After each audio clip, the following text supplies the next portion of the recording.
The Ukrainian-Canadian community has been the target of Soviet and now Russian disinformation for many decades.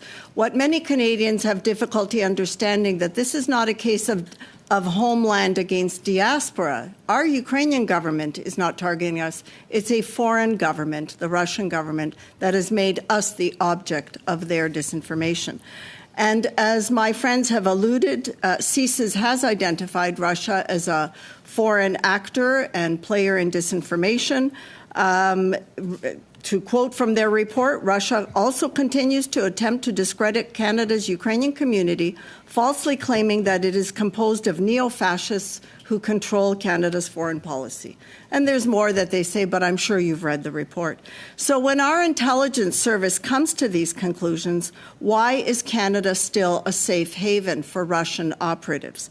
One of the reasons is that some Canadian politicians, foreign policy advisors, and staff in global affairs hold a naive view of Russia and the threat that it poses to Canada and our democratic institutions.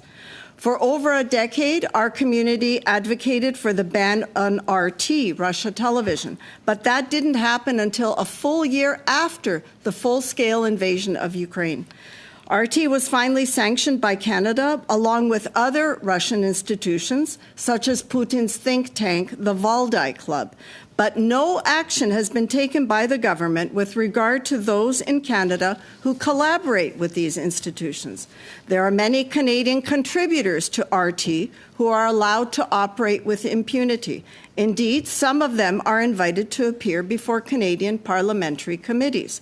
Others are given grants from Canadian taxpayer money to produce Russian propaganda films. We also know that Canada is a preferred destination for Russian sleeper agents because there doesn't appear to be any detection or prevention of foreign espionage in Canada. They come here because we make it easy for them to establish their identities, all the while carrying on their spycraft. They then move to other allied countries, posing as citizens of a reliable allied partner. They're now Canadians. You know the story of the Vavilov family and, of course, Mikhail Mityushkin, who was recently exchanged in the Evan Gershkowitz exchange. He was a colonel in Russian military intelligence, a valued asset of Putin's. So Russia co-opts authoritative, influential, and persuasive individuals, academics, journalists, social media influencers, who Stalin called useful idiots to repeat and amplify their narratives. And when these narratives are word for word what the Russian embassy and Putin are saying, why does no one ask why? We know that we're here to discuss the RT-run Tenet or doppelganger operation involving a Canadian company owned by two Canadians using Canadian social influencers.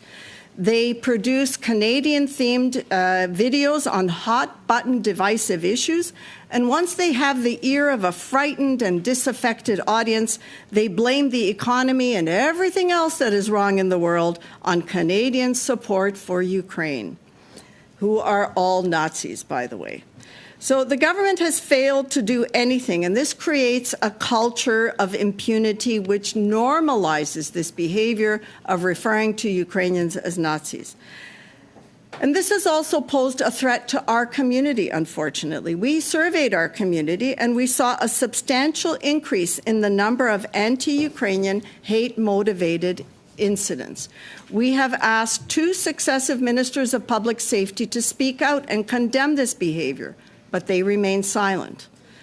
We know that for decades, the Soviet Union engaged in active measures, operations to discredit our post-World War II diaspora, who were very critical of the Soviet regime, and we posed a threat to them. One of these operations, unfortunately, was the Chyczij Commission.